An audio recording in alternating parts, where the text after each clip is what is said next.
Sa buong mundo, ito ang balita.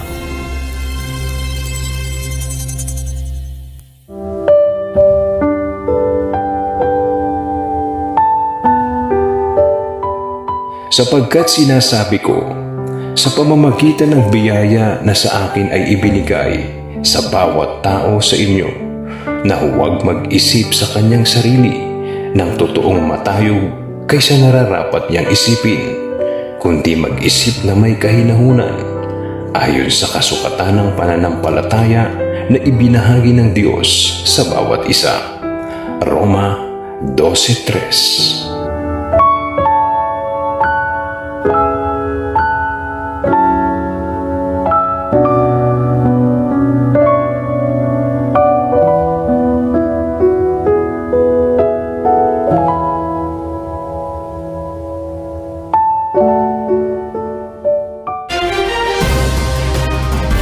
At yan ang naging kabuuan ng ating balitaan ngayong araw ng Sabado.